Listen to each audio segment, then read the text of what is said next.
이혼하자. 남편이 친구들한테 보낸 문자를 봤습니다. 스크린샷 한 장이었습니다. 읽고 나서 손이 떨렸습니다. 대학 때 퀸카였던 제가 어떻게 이런 남자랑 결혼했는지 그 문자 하나로 전부 이해됐습니다. 이야기는 대학교 때부터 시작됩니다. 최윤아는 대학교 때 얼굴이었습니다. 과 대표 홍보 모델이었고 학교 행사 때마다 얼굴을 비쳤습니다. 키가 크고 스타일이 있었습니다. 패션 MD가 꿈이었습니다. 유명 브랜드에서 인턴도 했고 졸업 후 바로 취업할 계획이었습니다. 뭔가 잘 풀릴 것 같은 시절이었습니다. 그런데 김성진이 나타났습니다. 성진은 같은 과 3살 선배였습니다. 못생겼습니다. 키도 작았습니다. 유나보다 머리 하나 정도 작았습니다. 그런데 끈질겼습니다. 도서관 앞에서 기다리고 강의실 끝나면 나타나고 밥을 사겠다고 문자를 보냈습니다. 유나는 처음엔 무시했습니다. 그런데 성진은 포기하지 않았습니다. 반년이 지났습니다. 주변에서 말했습니다. 저렇게까지 하는데 한 번만 만나줘. 유나는 한 번만 밥을 먹었습니다. 성진은 그날 유나가 좋아하는 음식을 다 외워서 나왔습니다. 유나가 패션 MD가 꿈이라고 했더니 진짜 그쪽으로 잘 될 것 같다고 했습니다. 이야기를 잘 들었습니다. 눈을 맞췄습니다. 2번째 만남이 생겼습니다. 3번째도 생겼습니다. 그리고 사귀게 됐습니다.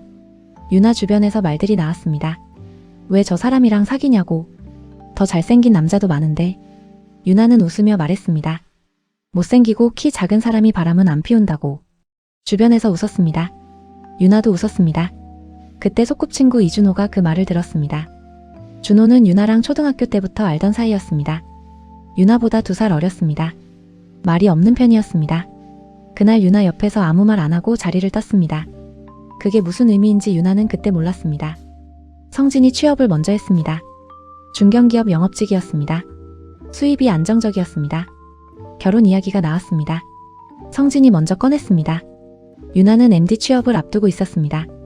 면접을 2군데 앞두고 있었습니다. 성진이 말했습니다. 결혼하고 나서 취업해도 되지 않냐고. 아이 낳고 나면 일하기 더 힘들다고. 지금 결혼하는 게 맞는 것 같다고. 유나는 그 말을 듣고 면접을 미뤘습니다. 결혼식은 유나 26에 올렸습니다. 성진이 29이었습니다. 성진 친구들이 많이 왔습니다. 유나가 예쁘다는 말을 여기저기서 들었습니다. 성진은 그날 유독 기분이 좋아 보였습니다. 아이가 생겼습니다. 육아는 처음부터 유나 몫이었습니다. 성진은 회사 일이 바빴습니다. 접대가 많았고 야근이 잦았습니다. 유나는 새벽에 아이를 달래며 혼자 버텼습니다. 살이 붙었습니다. 머리를 할 시간이 없었습니다. 옷도 편한 것만 입게 됐습니다. 어느 날 성진이 반찬 투정을 했습니다. 유나는 피곤했습니다. 그냥 넘어갔습니다. 그 다음 날은 달랐습니다. 성진이 말했습니다. 자기 관리 좀 하라고. 예전에 그 느낌이 없다고. 유나는 그 말을 듣고 잠깐 멈췄습니다. 예전에 그 느낌. 성진이 그 말을 어떤 의미로 했는지 정확히 알 것 같았습니다.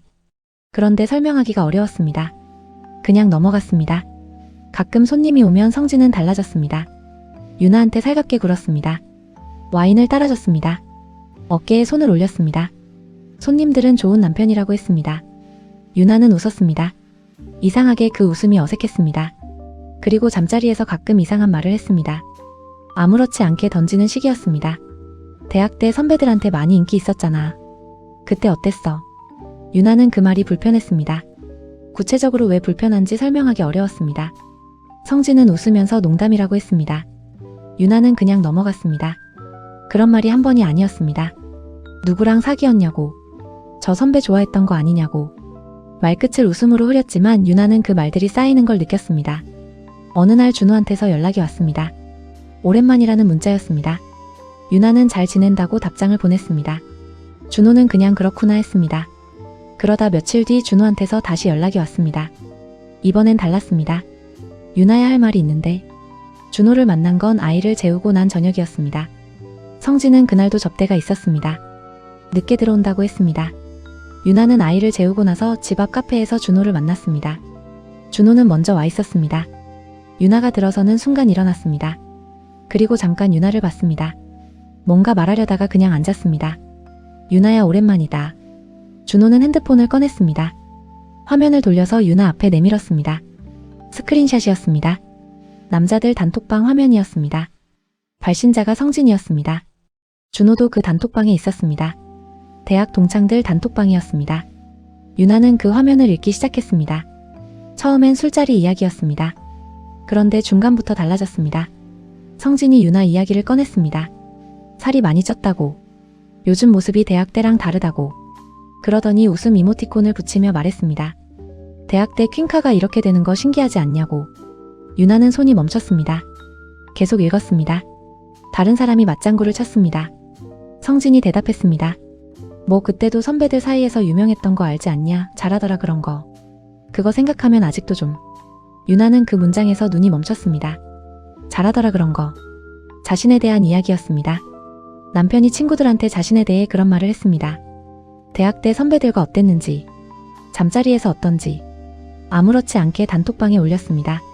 손이 떨렸습니다. 준호가 말했습니다. 미안하다고. 보여줘야 할지 말아야 할지 한참 고민했다고. 그런데 네가 알아야 할 것 같아서. 준호가 말을 이었습니다. 그게 다가 아니라고.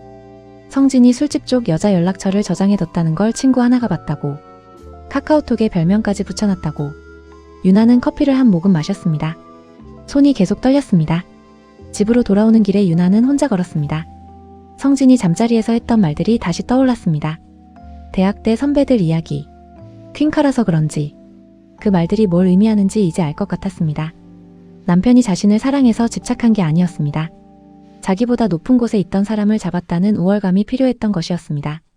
그리고 결혼 후에는 그 사람을 깎아내림으로써 계속 우위에 있으려 했던 것이었습니다. 유나는 집 앞에 서서 한동안 올라가지 않았습니다. 성진이 새벽에 들어왔습니다. 술 냄새가 났습니다. 유나는 자는 척했습니다. 지금 당장 따지면 성진이 발뺌할 게 분명했습니다. 더 확실한 게 필요했습니다. 유나는 그날부터 조용히 준비하기로 했습니다. 준호한테서 짧은 문자가 왔습니다. 괜찮아? 유나는 잠깐 그 문자를 바라봤습니다. 그리고 답장을 보냈습니다. 응. 고마워. 다음날 아이 간식이 현관 앞에 놓여 있었습니다. 유나가 아이한테 자주 사주는 거였습니다. 준호가 기억하고 있었습니다. 유나는 그 봉투를 들고 한동안 서 있었습니다. 성진이 그날 저녁 퇴근하면서 케이크를 들고 왔습니다. 결혼기념일이라고 했습니다. 유나는 그 케이크를 받았습니다. 웃으면서. 그 웃음이 예전과 달랐습니다. 유나 본인이 알 수 있었습니다. 유나는 서두르지 않았습니다. 준비하는데 2달이 걸렸습니다. 성진은 아무것도 모르는 것 같았습니다. 유나가 달라졌다는 걸 눈치채지 못했습니다. 평소처럼 퇴근했고 평소처럼 밥을 먹었고 평소처럼 반찬 투정을 했습니다. 유나는 그 2달 동안 조용히 봤습니다. 성진이 잠든 뒤 핸드폰을 확인했습니다. 비밀번호는 알고 있었습니다. 결혼기념일이었습니다. 카카오톡을 열었습니다. 채팅 목록을 내려갔습니다. 생소한 이름들이 있었습니다. 그 중에 별명처럼 저장된 이름이 있었습니다. 귀요미. 유나는 그 이름을 한동안 바라봤습니다. 눌렀습니다. 대화 내용이 나왔습니다. 다음 주에 봐요. 기다릴게요. 성진이 보낸 마지막 메시지는 하트 이모티콘이었습니다. 유나는 화면을 캡처했습니다. 핸드폰을 제자리에 놓았습니다. 그날 밤 잠을 자지 않았지만 울지 않았습니다. 이상하게 눈물이 나지 않았습니다. 그냥 정리가 됐습니다. 이 사람과 더 이상 살 이유가 없다는 게. 다음날 유나는 준호에게 연락했습니다. 확인했다고. 준호는 잠깐 말이 없다가 물었습니다. 어떻게 할 거야? 유나가 말했습니다. 이혼하려고. 그런데 그냥 조용히 하면 성진이 모른 척할 것 같아서. 다른 방식으로 하고 싶다고. 준호가 물었습니다. 어떤 방식으로? 유나가 말했습니다. 성진이 제일 창피할 자리에서 하고 싶다고. 준호가 잠깐 생각하다가 말했습니다. 알았다고. 한 달 뒤 성진 대학 동창 부부 모임이 잡혔습니다. 성진이 먼저 잡은 자리였습니다. 유나도 당연히 같이 간다고 했습니다. 성진은 기뻐했습니다. 모임 전날 밤이었습니다. 유나는 오랜만에 옷을 골랐습니다. 독박 육아를 하면서 한 번도 제대로 입은 적 없는 옷이었습니다. 거울을 봤습니다. 2달 동안 조용히 운동을 했습니다. 살이 조금 빠졌습니다. 머리도 잘랐습니다. 성진이 보더니 말했습니다. 오 갑자기 왜 이렇게 꾸몄어? 유나는 웃었습니다. 오랜만에 나가는 거니까 라고 했습니다. 성진은 그 웃음이 이상하다는 걸 눈치채지 못했습니다. 모임 당일이었습니다. 레스토랑이었습니다. 테이블에 5커플이 앉았습니다. 준호도 있었습니다. 준호는 혼자 왔습니다. 유나랑 눈이 마주쳤습니다. 준호는 고개를 한번 끄덕였습니다. 성진은 자리에서 분위기를 이끌었습니다. 술을 따라줬습니다. 웃겼습니다. 유나한테도 살갑게 굴었습니다. 와인을 먼저 따라줬습니다. 여보 고생했지 하는 말도 했습니다. 모임에 온 사람들이 좋은 남편이라고 했습니다. 유나는 그 모습을 바라봤습니다. 딱 2달 전까지 저 모습에 속았습니다. 손님 앞에서 살갑게 구는 것이 진짜인 줄 알았습니다. 와인이 한 잔씩 돌았습니다. 이야기가 무르익었습니다. 성진이 유나한테 말했습니다. 유나 요즘 좀 빠진 것 같다. 다들 그렇게 생각하지 않아요? 사람들이 웃으며 맞장구를 쳤습니다. 유나는 그 순간을 기다리고 있었습니다. 핸드폰을 꺼냈습니다. 화면을 테이블 가운데에 놓았습니다. 성진 얼굴이 굳었습니다. 화면에는 2가지가 있었습니다. 하나는 단톡방 스크린샷이었습니다. 성진이 대학 때 퀸카가 이렇게 됐다며 유나 이야기를 하던 것. 잘하더라 그런 거 라고 했던 것. 다른 하나는 귀요미와의 대화 캡처였습니다. 다음 주에 봐요. 기다릴게요. 하트 이모티콘. 테이블이 조용해졌습니다. 성진이 먼저 말했습니다. 그게 뭐야? 목소리가 떨렸습니다. 유나는 말했습니다. 모른 척하지 말라고. 여기 있는 사람들 다 아는 단톡방이라고. 단톡방 멤버들이 서로를 봤습니다. 아무도 말하지 않았습니다. 유나는 자리에서 일어났습니다. 그리고 말했습니다. 이혼하자. 그리고 나왔습니다. 레스토랑 밖에서 준호가 기다리고 있었습니다. 유나가 나오는 걸 보고 다가왔습니다. 아무 말도 하지 않았습니다. 그냥 옆에 섰습니다. 유나는 그 순간 처음으로 눈물이 났습니다. 성진은 이혼하지 않겠다고 했습니다. 레스토랑에서 나온 그날 밤 집에 돌아와서 말했습니다. 술자리 농담이었다고. 귀요미는 회사 후배라고. 오해라고. 유나는 아무 말도 하지 않았습니다. 성진이 목소리를 높였습니다. 왜 아무 말도 안 하냐고. 유나는 그 자리에서 침실 문을 닫았습니다. 다음날 아침 유나는 변호사 사무실에 갔습니다. 이미 예약을 해뒀습니다. 준비한 캡처 화면들을 제출했습니다. 단톡방 스크린샷, 귀요미와의 대화, 그리고 성진이 술집 관련 여자한테 선물을 보낸 영수증 사진이었습니다. 성진 지갑에서 며칠 전 몰래 찍어뒀던 것이었습니다. 변호사는 자료를 보고 말했습니다. 충분하다고. 이혼 소송이 시작됐습니다. 성진은 처음엔 버텼습니다. 합의로 하자고 했습니다. 유나는 거부했습니다. 소송으로 가자고 했습니다. 단톡방 스크린샷이 증거로 제출됐습니다. 성진이 직접 보낸 메시지였습니다. 부인할 수 없었습니다. 귀요미와의 대화는 정서적 외도로 인정됐습니다. 재판부는 유나 쪽에 유리한 판결을 냈습니다. 위자료와 양육비가 결정됐습니다. 이혼이 확정된 날 유나는 혼자 카페에 앉아 있었습니다. 29이었습니다. 아이가 있었습니다.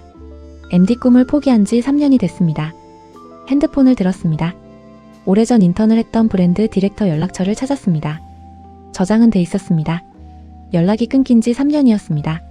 문자를 보냈습니다. 다시 일을 시작하고 싶다고. 답장이 1시간 만에 왔습니다. 언제 시간 돼? 유나는 그 답장을 보고 오랜만에 웃음이 났습니다. 이번엔 억지가 아니었습니다. 면접은 2주 뒤였습니다. 유나는 오랜만에 제대로 차려입고 나갔습니다. 브랜드 쪽 사람들은 유나를 기억했습니다. 면접은 1시간 만에 끝났습니다. 합격 연락은 사흘 뒤 왔습니다. 준호한테 문자를 보냈습니다. 취업됐다고. 준호가 바로 전화를 했습니다. 진짜? 하고 물었습니다. 유나가 응 했습니다. 잠깐 침묵이 흘렀습니다. 그러다 준호가 말했습니다. 축하해. 밥 사줄게. 유나는 그 말을 듣고 웃었습니다. 준호는 오래전부터 그 자리에 있었습니다. 유나가 성진 이야기를 했을 때도 말이 없었습니다. 대신 자리를 떴습니다. 결혼 후 연락이 뜸해졌을 때도 기다렸습니다. 이혼 소식의 스크린샷을 전달했습니다. 레스토랑 밖에서 기다렸습니다. 한 번도 앞에 나선 적이 없었습니다. 그런데 한 번도 없어진 적도 없었습니다. 성진 이야기는 나중에 들었습니다. 귀요미라고 저장된 술집 여자한테도 차였다고 했습니다. 성진이 이혼한 사실을 알고 연락을 끊었다고 했습니다. 유나는 그 이야기를 듣고 아무 감정도 없었습니다. 그럴 줄 알았다는 생각 정도였습니다. 유나는 첫 출근 날 아침 거울을 봤습니다. 대학 때랑 다르다고 했습니다. 예전에 그 느낌이 없다고 했습니다. 그 말을 들을 때마다 유나는 조금씩 자신을 잃어가고 있었습니다. 그 사람이 보는 유나가 유나 자신인 줄 알았습니다. 아니었습니다. 거울 속 유나는 나쁘지 않았습니다. 오히려 좋았습니다. 유나는 가방을 들고 나갔습니다.